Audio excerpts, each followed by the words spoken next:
Okay, good morning, class. How are you? Today we're going to do volume of prisms and cylinders, okay? A prism is a three-dimensional object, right? Here's a three-dimensional. It's got length, it's got width, and it's got depth. Or we say length times width times height. Height is usually the word we're going to use, right? So this is a rectangle. So it's a rectangular prism, okay? Here is a cylinder, okay? A cylinder. Well, really all it is it's a circle with height. That's all it is, okay? So today's lesson is really just going to be about finding the area of triangles, finding the area of rectangles, finding the area of squares. But we're going to do that, and polygons, and we're going to do that in a way that is three-dimensional. So for example, we have a triangle. Here's the face, right? Triangle, and the whole thing is a triangular prism. Here's a rectangle, but the whole thing is a rectangular prism. Here, and I'm just talking about one side, here is a square, but the whole thing is a square prism. We don't say square prism, we call it a cube, okay? Cube. So, to find, now area is two-dimensional, okay? The length times width, base times height, and so forth. That is two-dimensional. But prisms and cylinders, these things are three-dimensional, right? I mean, I have it in my hand. It's three-dimensional. So, for example, when you think of a rectangle, you can go to any corner, any one you want, and you've got 1, 2, 3 sides. 1, 2, 3 sides. So whatever this side, and this side, just multiply all three sides. It doesn't matter. Start from this point, or vertex, right? Or angle, whatever. You've got 1, 2, 3 sides. This times this times this. That's all it is. Well, and really what we're saying is, and now we're talking about this rectangular prism, right? We've got this prism right here. Really, you just take the rectangle. It's area to find a two-dimensional. Volume to find a three-dimensional, okay? Area is two-dimensional. Volume is three-dimensional. If you find the area of this rectangle, okay, length times width, then you multiply it by the depth. Length times width will give you the area of this rectangle, just the rectangle, just this side. But if you multiply it times the depth, or the height, then you are getting the volume. You're getting all the space that's inside of here, okay? All the space in here is volume, okay? If you have a glass of soda and you want to know how much soda is in the glass, is it half filled? Is it all the way filled? Is it a quarter filled? We're talking about the volume of soda in the glass, okay? So, all we're doing here is taking, for a rectangular prism, the volume equals the base times the height. Well, here's the base. It's a triangle. This is the base, okay? So there's a triangle here. That's what this guy is. Multiply, find out what the area of a triangle is, and you can do that. Area equals 1 half. Area equals 1/2 base times height. Variables, unknowns, are small letters, right? Why is this variable a capital letter? A variable is a capital letter when it has more than one other variables in it. So this B is capital because it has a little b and a little h in it that will give you the big B.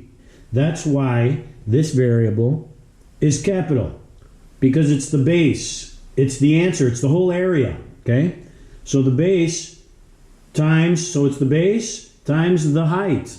Okay, here's the height. Okay? We also call it depth. You can also call it depth, okay? Height or depth. So h is the height times the base, which is a triangle. So the area of the triangle times the height will give you the volume. A rectangle. Well, if you find the base is a rectangle, the base is length times width will give you the rectangle, right? It'll give you this rectangle right here. Okay, that's the base. So you can also call it area because it's two-dimensional and you're finding length times width. But then you multiply that times the height. You know, you can call this guy the height. Right here. Length times width times height. Okay? That's the same thing as this. Length times width times height. Okay? Now, let's move on to a cube, right? Like an ice cube, right? What's that? That's a square prism, which means all sides are the same. So the base is finding the area of the square, length times width, right? But we don't say length times width in a square because a square, all sides are even. So we just say side times side will give us an S is an S. It's the same. An S is an S. Well, in a square, all sides are congruent. They're all the same, right? So we don't need different letters. It's the same letter because it's the same measure, right? For the square. So side squared. That's the area of the square, two-dimensional. And we also call that the base, okay? The base is what's, you can say is on the ground. So it's the base, the volume of a cube is equal to the base times the height, okay? So once you find the area of the square, multiply it towards the height or the depth. You can find this guy, length times width, and multiply it by that guy for the height. As long as you get the 1, 2, 3 sides that come off of any corner of a rectangular prism, okay? So now let's take a look at example 1, 2, and 3, okay?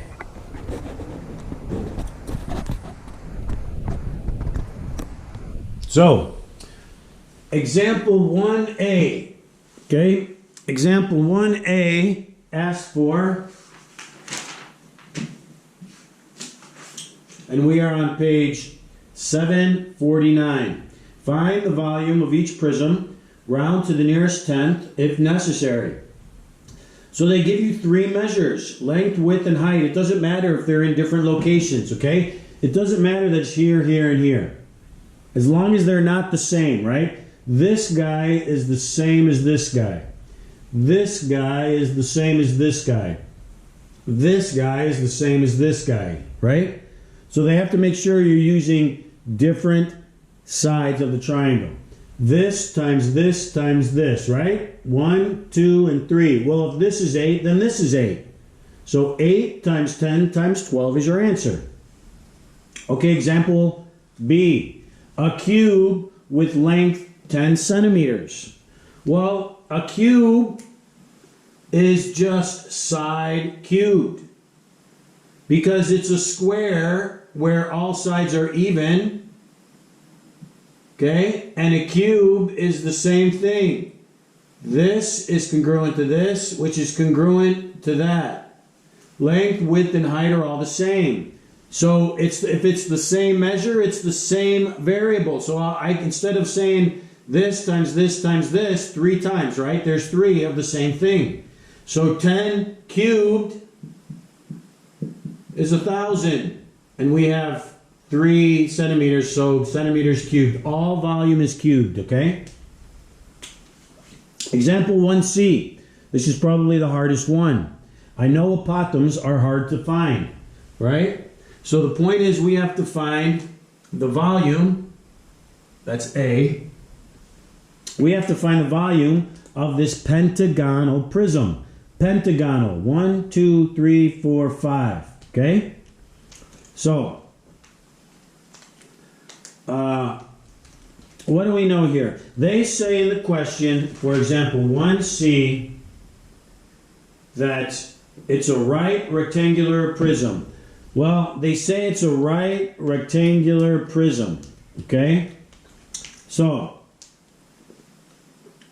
if we have 5-sided. That's what they said, a polygon. That's 5 sides. 5 minus 2 is 180. 5 minus 2 times 180 is 540. So that's the sum of the interior measures of a polygon. Well, we have 5 angles, 1, 2, 3, 4, 5. So 540 divided by 5 means each one of these angles is 108. Okay? This angle is 108 degrees. Well, I am going to find my apothem, right? And I'm going to make me a right triangle. That's the point of what I need to do. I need to take just not that whole side of the polygon, just half of it, right? And make a right triangle. Well, this is an angle bisector. So if each one of these is 108, then half of this must be half of 108 if each one of these is 108. So this must be 54.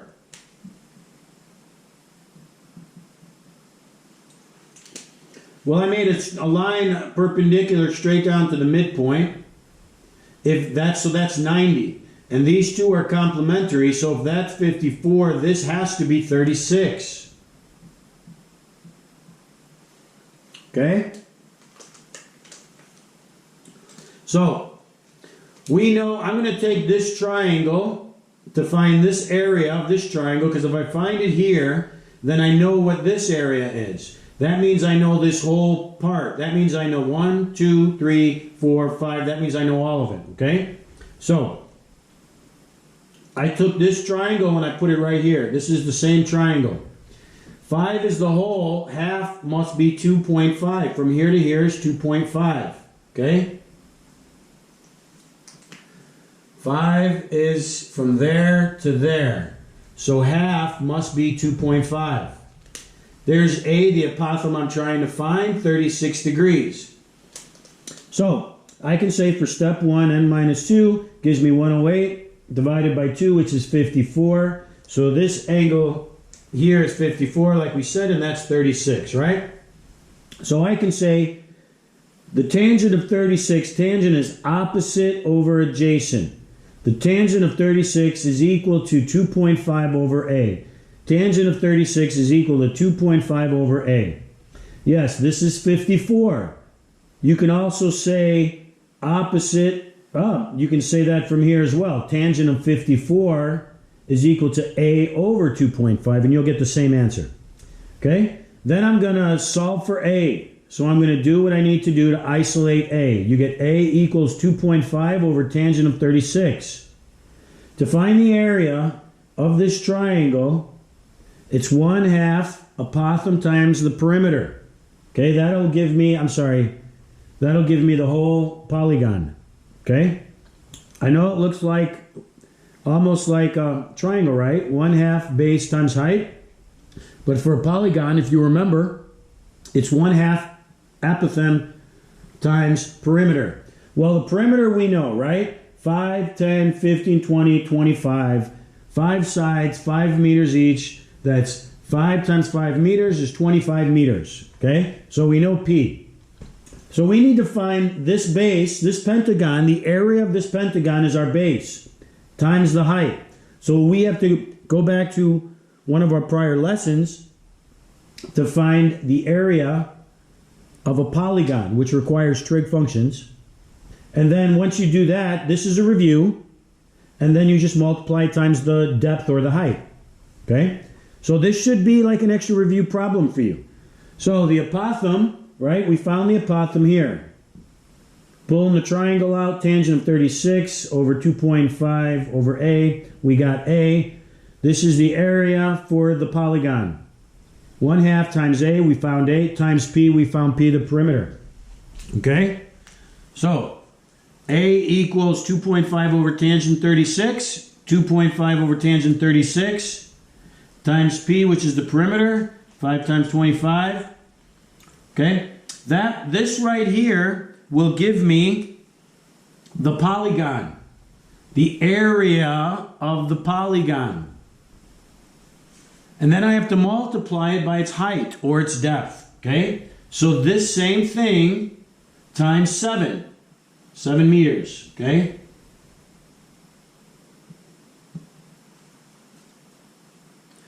So we end up having, let me put the meters in there. Meters times meters is meters squared